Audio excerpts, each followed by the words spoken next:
ஓம் நம சிவாய. ஓம் நம சிவாய. ஓம் நம சிவாய. அன்பான சிவ அன்பர்களே, கடந்த நாட்களில் நம்ம சிவபெருமானுடைய மிகவும் புகழ்பெற்ற வரலாற்று சிறப்புமிக்க ஆலயத்துடைய வரலாற்று சிறப்பையும் நான் உங்களுக்கு சொல்லிட்டு வரேன். அந்த வகையில் நம்ம இன்றைக்கி பார்க்க போகிறது பார்த்திங்கன்னா உலக புகழ்பெற்ற ஆலயம். அது நான் உலக புகழ்பெற்ற ஆலயம்னா இந்த ஆலயத்துடைய பேரை நான் சொன்னாக்கா தெரியாதவங்க யாருமே இருக்க முடியாது. உலகம் முழுதுமே சரிதான். அப்படிப்பட்ட ஆலயத்துடைய சிறப்பு அம்சத்தை நான் உங்களுக்கு சொல்ல போகிறேன். அது எந்த ஆலயம் பார்த்தீங்கன்னாக்கா மதுரை மீனாட்சி சுந்தரேஸ்வரர் ஆலயத்துடைய சிறப்பு வரலாறு தான் சொல்ல போகிறேன். இங்கே தான் சிவபெருமானை வந்து சுந்தரேஸ்வராக வந்து மீனாட்சியை திருமணம் பண்ணிட்ட கோயிலாக இந்த கோயில் கருதப்படுது. இந்த மீனாட்சி அம்மன் கோயில் பார்த்தீங்கன்னாக்கா 4ஆம் நூற்றாண்டுக்கு முந்தைய காலத்துலேருந்து கட்டப்பட்டதாக சொல்கிறாங்க. சரிங்களா? இது இங்கே கோயிலில் தேவாரம் திருவாசகம் பாடப்பட்ட கோயில். தமிழகத்தில் மொத்தம் 366 மீனாட்சி சுந்தரேஸ்வரர் கோயில் இருந்தாலும் அதற்கு மூல கோயிலாக மதுரை மீனாட்சி அம்மன் கோயில் தான் விளங்குது. சிதம்பரம், காசி, திருக்காலத்தி வரிசையில் 4ஆம் இடம் அந்த மீனாட்சி அம்மன் கோயில் வகிக்குது. சரிங்களா? இங்கே அம்பிகைக்கு வந்து 51 சக்தி பீடத்துலேருந்து இந்த ஒரு சக்தி பீடமும் இங்கே விளங்குது. இங்கே அம்பிகையை பல பேரில் அழைக்கிறாங்க. மீனாட்சி, தடதாகை, பிராட்டி, பச்சைவாழின்னு பல பேரில் அழைக்கிறாங்க. அங்கேயர் கண்ணின்னு அழைக்கிறாங்க. இது இந்த கோவிலுடைய சிறப்பு அம்சம். இந்த கோவிலுடைய வரலாற்று மீனாட்சி சுந்தரேஸ்வரர் திருமணம் பற்றி நான் சொல்கிறேன். இப்போது மதுரை ஆண்ட பாண்டிய மன்னன் இருக்கிறார் இல்லையா, மல்லஸ்து பாண்டியனும் அவங்க மனைவி காஞ்சனம்மாளையும் குழந்தை பாக்கியம் இல்லாத பிரம்மனுடைய ஆணைப்படி புத்திர காமோட்டி வேள்வி நடத்துகிறாங்க.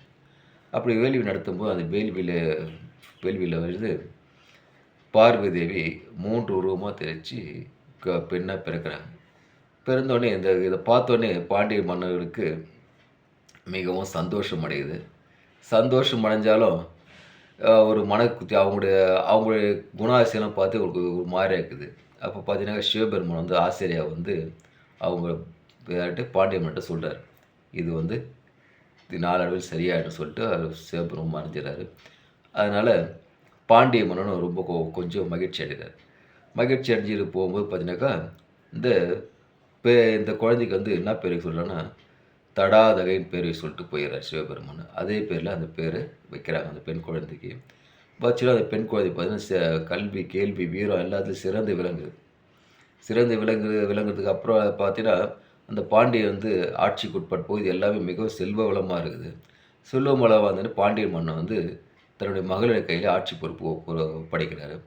ஒப்படைச்சோடனே இந்த தடாதேவி என்ன பண்ணுறாங்க, ஆட்சி பொறுப்பு ஏற்று மக்களை ரொம்ப சந்தோஷமாக வச்சுருக்கிறாங்க. அது இல்லாத தன் ஆட்சிக்கு உட்பட்ட பகுதியை வந்து பெருசாக்க விருப்பப்படுறாங்க. அப்படி பெருசாக்க விருப்பம்போது நினச்சி பக்கத்து ஆள்றாங்கல்ல சிறு சிறு குறுநில மன்னர்கள்லாம் அவங்க பகுதியெல்லாம் போயிட்டு போரிட்டு வெல்றாங்க. தன்னுடைய ஆட்சி பரப்பை பெருசாக்கிட்டே வராங்க. இப்படியா இருக்கும்போது பார்த்தீங்கன்னா போயிட்டே இருக்காங்க. கடைசியாக திருக்கைலாயபதி போர் தொடுக்கிறாங்க. திருக்கைலாயத்தில் யார் இருக்கிறா? சிவபெருமான் தான் இருக்கார். என்ன பண்ணுறாங்க, கடைசியாக வந்து அங்கேயே போயிட்டு போர் தொடுக்க போகிறாங்க. போனாக்கா கைலாயபதி போர் கொடுக்க போனாக்கா அங்கே யாருப்பா பூதகணங்கள் இருக்குது. அவங்கள போரிட்டு இவங்க தடாதேவி வென்றுறாங்க. அதுக்கப்புறம் பார்த்தீங்கன்னா நந்தியன் பேர் ஒரு படையில் நிற்கிறார். அவரையும் வென்ற உடனே பார்த்தீங்கன்னா இவங்களுக்கு சிவபெருமான் கோபம் அதிகமாக வந்துடுது. முதல்ல ஒரு போர் வீரனாக என்ன பண்ணுறாரு, போர்க்களத்தில் வந்து எதிர்க்க நிற்கிறார். யார்?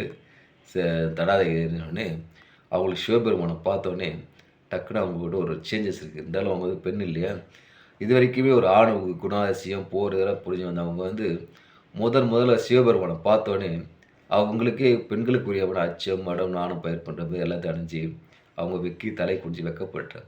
கேட்டோடனே இதை பற்றி சொல்கிறாங்க. சொல்லிவிட்டு சிவபெருமான் சொல்கிறாரு, 8ஆம் நாள் வந்து பங்குனி உத்திர 8ஆம் நாள் வந்து நான் உன்னை மதுரைக்கு வந்து திருமணம் முடிக்கிறேன்னு சொல்லிட்டு போயிடுறாங்க. இப்படி போயிட்டு இருக்கும்போது பார்த்தீங்கன்னா தடாதை போய் பாண்டிய அரசர் சொல்கிறாங்க. பாண்டிய அரசு எல்லா குழுநிலை மண்டலம் கூப்பிட்றாங்க. சுயவா நடக்க போது பொண்ணுக்கண்டு மதுரையே விழா கோலமாக பூண்டிருக்குது. மீனாட்சி சுந்தரேஸ்வராக வந்து சிவபெருமான் மதுரைக்கு வராரு. பார்வதி தேவியை கல்யாணம் பண்ணிவிட்டு சந்தோஷம் போகிறார். இங்கே போகிறாரு. இதான் வந்து மதுரை மீனாட்சி அம்மனுடைய சிறப்பான வரலாறு. இந்த கோவில் வந்து மிக மிகவும் புகழ்பெற்ற கோவில். இந்த கோவிலுக்கு வந்து எல்லாரும் போயிட்டு வாங்க.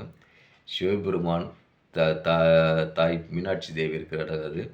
இங்கே போயிட்டு வந்தால் உயிருள்ள பொருள் மீனாட்சி அம்மன் கண்ணில் பார்த்தீங்கன்னா, இந்த மீன் வந்து இரவு பகல் வீழ்ச்சினே இருக்கும் தண்ணிக்குள்ளே. அதுமாரி அவங்க கண் இமைக்காமல் எல்லா உயிர் ஜீவராசிகளை காக்கிற மாரி அவங்க கண்ணோட அப்படியே இப்போ நம்மளை பார்க்குற மாதிரியே இருக்கும். உயிருள்ள மாரி இருக்கும் மீனாட்சி அம்மன் கண். அதனால் போயிட்டு வாய்ப்பு உருவாக்கிட்டு எம்பெருமான் மீனாட்சி தேவியை வணங்கிட்டு சிவபெருமான் சுந்தரேஸ்வரரை வணங்கி எல்லாம் வல்ல இறைவனை பெற்று இன்பமாக வாழ்க.